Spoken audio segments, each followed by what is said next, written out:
todo otra vez la suba de las tarifas de los servicios públicos. Y con este puntapié inicial nosotros le damos la bienvenida a Alejandro Safarov, que ya lo tenemos en línea, analista político, para hablar sobre el discurso presidencial. ¿Cómo estás, Alejandro? Buenos días, bienvenido a Minuto. Carla y Hugo, te saludamos.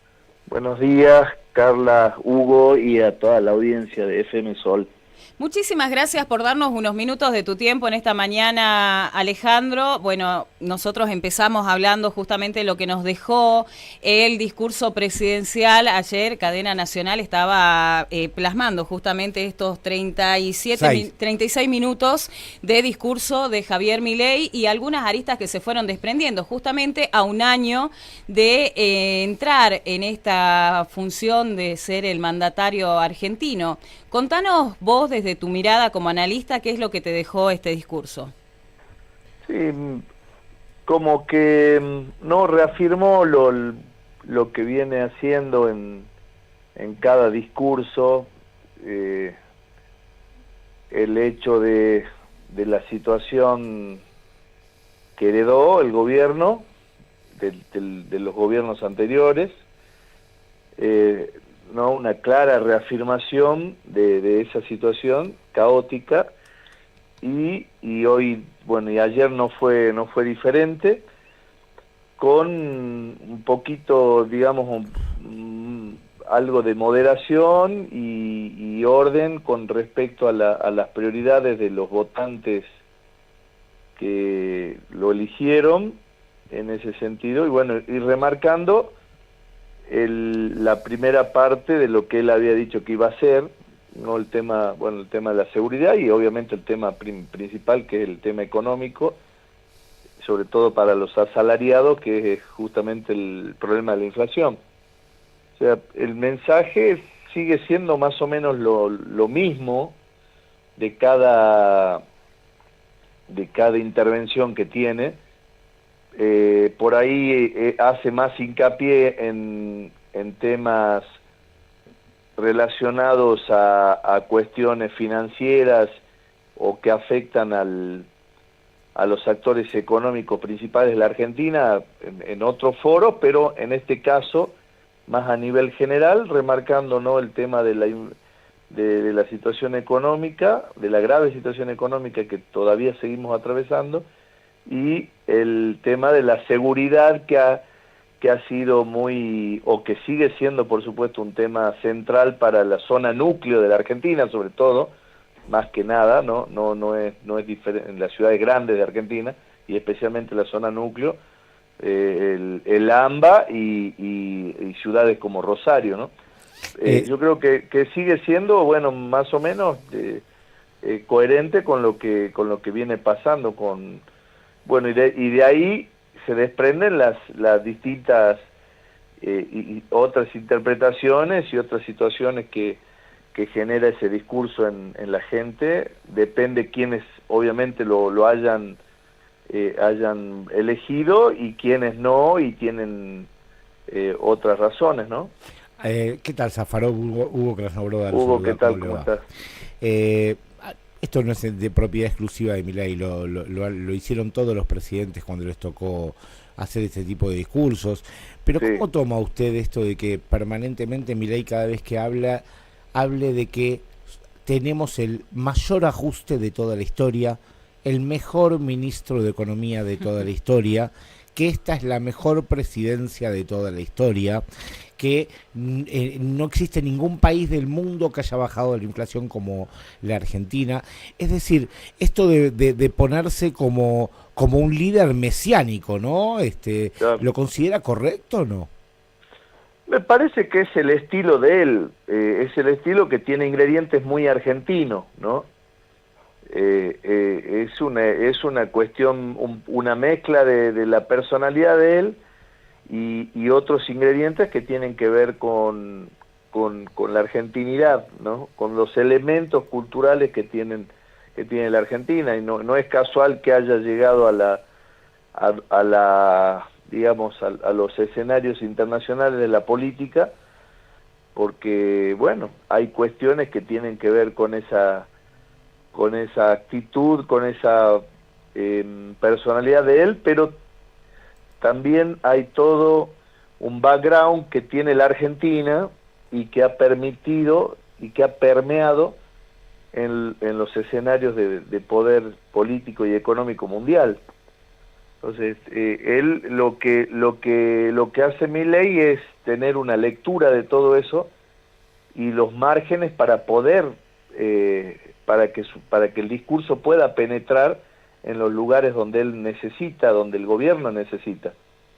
Creo que hay márgenes que le permiten hacer eso y que tiene un equipo que trabaja muy bien la imagen o que sabe trabajar la imagen y sobre todo obviamente lo que le da mucho impulso que tiene que ver con las redes sociales, ¿no? Entonces hay una lectura muy buena de esas situaciones y además, bueno, y la especificidad de la economía que a él lo ponen en un lugar central porque básicamente es la realidad que nos toca a los argentinos, que tiene que ver básicamente, valga la redundancia, que es resolver algo que desde la democracia, desde el comienzo de la democracia, ha sido muy complejo para nosotros, fundamentalmente para los asalariados, que es la inflación, ¿no?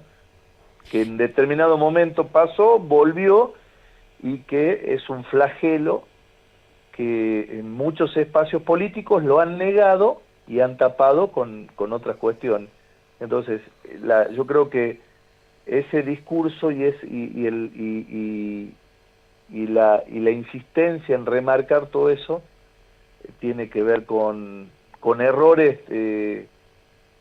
no forzados del pasado del sistema político que han creído que el mensaje negativo o grandilocuente cuando podés llegar a tener algún grado de perspectivas diferentes de solución sirven diciendo todo lo que viene haciendo, ¿no? Por ejemplo, bueno, nosotros recordamos a Macri le decían ¿por qué no decías la herencia? ¿Por qué te olvidaste de la herencia? Y le remarcaban como un error comunicacional el no recordar esa herencia porque decían los argentinos tenemos memoria frágil. Sí. Y ahora vemos que eso en el caso de Milei no solamente no sucede, sino como vos decís, Hugo, hay una exageración de todo lo que pasa, ¿no? Porque todavía estamos en la tormenta, es cierto, en la realidad puede ser interpretada de muchas formas y percibida de muchas formas, pero lo cierto es que todavía no se solucionó el tema de la inflación, se ralentizó la inflación, pero a nosotros que estamos presos de esa situación tan grave, que haya una ralentización de lo que veníamos teniendo, de ese acostumbramiento que veníamos teniendo durante muchos años, que nos venían mintiendo y que decían no hay problema, estamos bien.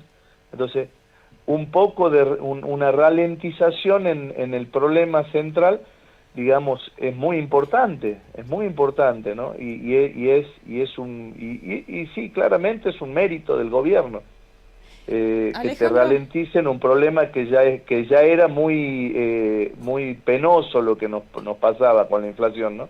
Alejandro, sacándote un poquito de la parte económica, uno de los anuncios, bueno, también dentro de lo que dijo en el día de ayer el presidente, continuaremos eliminando organismos, secretarías, subsecretarías, empresas públicas y todo lo que es el Estado, que no debería existir. Entendemos de que hay áreas que eran fundamentales, ¿no? Hablar de políticas de género, hablar justamente del acompañamiento de la mujer, hablar también de lo que era el acompañamiento para los jubilados y todo lo que es el desamparo que hay para los sectores vulnerables. ¿Esto no afecta o afecta de alguna u otra forma lo que es la imagen positiva que hemos visto que en el caso de Javier Milei no tuvo una abrupta caída como con otros presidentes? No, porque lo que pasa es que el gobierno instaló, y él personalmente, el presidente Milei, instalaron que todo eso no sirve para generar riqueza. O sea, el exceso, el adoptar desde el Estado, el tener políticas de clientelares desde el Estado, que es una práctica común en general en la Argentina históricamente, digamos, los partidos son expertos ganadores de elecciones, y después usar ese aparato para poder blindar para su gente todos los beneficios del trabajo en el Estado.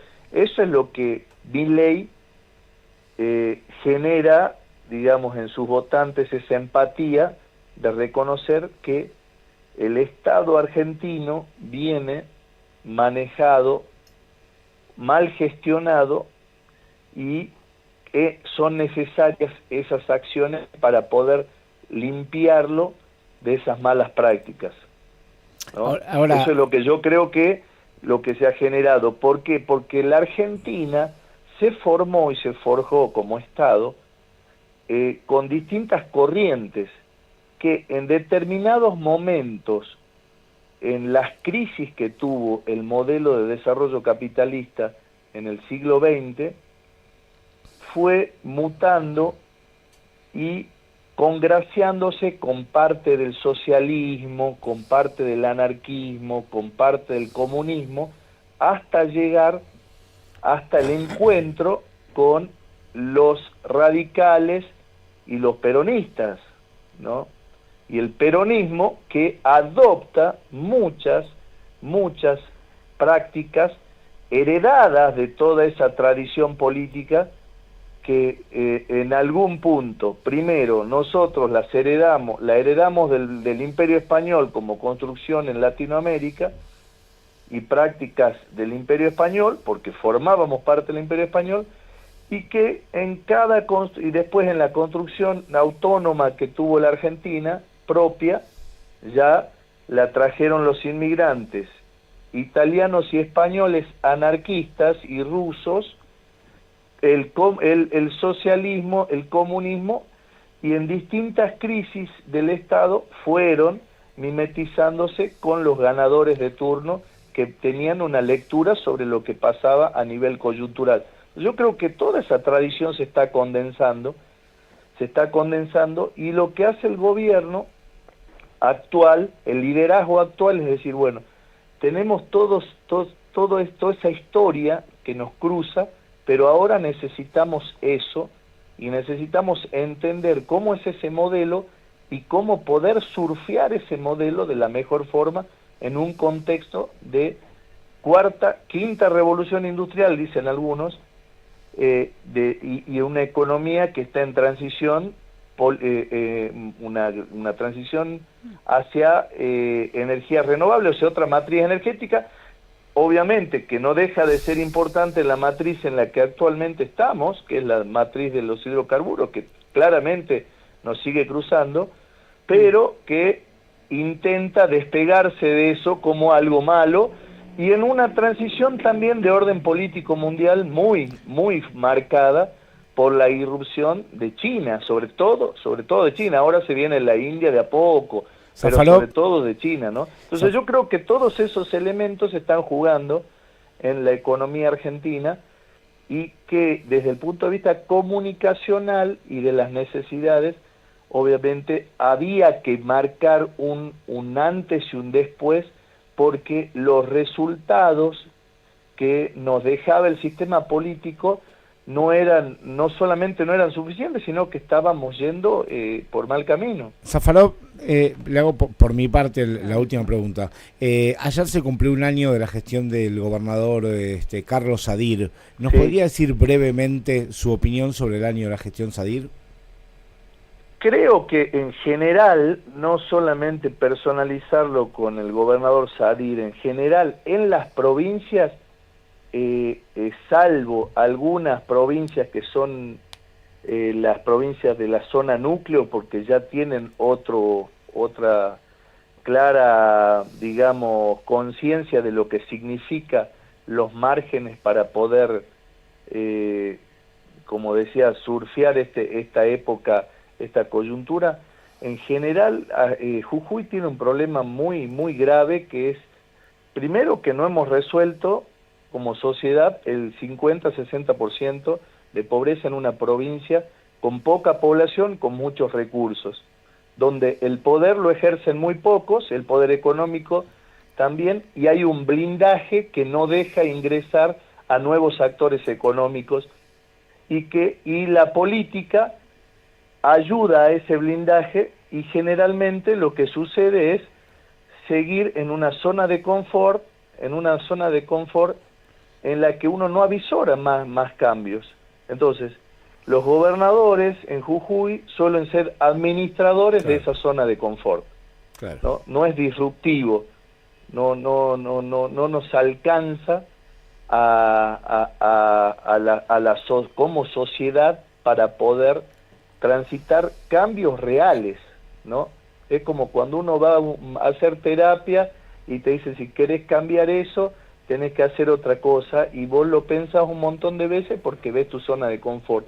Yo creo que ahí está el norte argentino, el norte grande argentino, NOA y MEA, ¿no? Digo, para diferenciarnos de la zona núcleo, y eso se ve claramente en la política nacional. Al presidente, en los únicos lugares donde va a hablar y donde se siente digamos, en una zona de confort y se siente escuchado es Buenos Aires, Córdoba, Rosario, Mendoza. Y el exterior. ¿No? Y el exterior. Sobre totalmente. todo. Pero nosotros en el norte no hemos logrado salir de esa lógica de zona de confort política que le blinda los negocios a amigos y a actores, y a pocos actores económicos, y una sociedad que está adormecida desde hace décadas en eso, ¿no? Jujuy estaba entre las 10 primeras provincias a principios de los 80 en cuanto al ingreso al Producto Bruto Interno, y hoy estamos entre las últimas provincias. Los datos del INDEC, por ejemplo, hace pocos días se conoció, por cada 1000 habitantes, Jujuy tiene 5 o 6 empresas privadas. Entonces, ese es el número que tenemos que ver los jujeños. ¿Qué nos pasa con eso? La creación de empleo privado. El Estado claramente no es la solución, y ya menos que nunca, no podemos generar empleo a partir del empleo público. Y tenemos mucha más gente en situación de calle. No tenemos transparencia de lo que han hecho las empresas que decían que iban a cambiar la matriz energética. Nadie sabe los números. O sea, no hay democracia en eso. No vemos un plan tampoco claro de creación de empleo. Uno es cierto, compararse, usted dirá, bueno, Zaffarov, me estás comparando con Córdoba, Santa Fe, bueno, pero vemos anuncios en otras provincias de creación de empleo privado todo el tiempo. Acá ni siquiera sabemos los números del parque solar, no sabemos qué pasa con Girso, no sabemos qué pasa con todo lo que vino haciendo el Estado jujeño, más allá de los partidos políticos. Es un sistema político empobrecedor, Jujuy.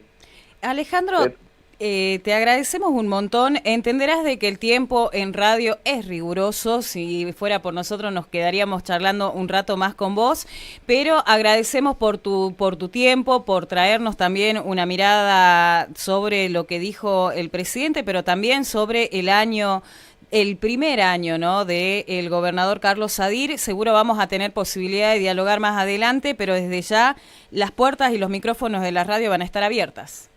Bueno, muchas gracias a ustedes, Carla y Hugo, y que tengan un excelente 2025. Igualmente, Zaffarov, ¿eh? Muchísimas gracias. Hasta luego. Ahí dialogábamos con Alejandro Zaffarov, analista político internacional, y el discurso presidencial era el punto de partida, y después, bueno, hacer un reconto de todo lo que nos fue quedando de la jornada del día de ayer, después de un año de cumplirse no solamente el gobierno de Javier Milei, sino también el gobierno de Carlos Sadir. Acá en el YouTube del Tribuno de Jujuy llegó un mensaje de Euforia C, obviamente es un sinónimo.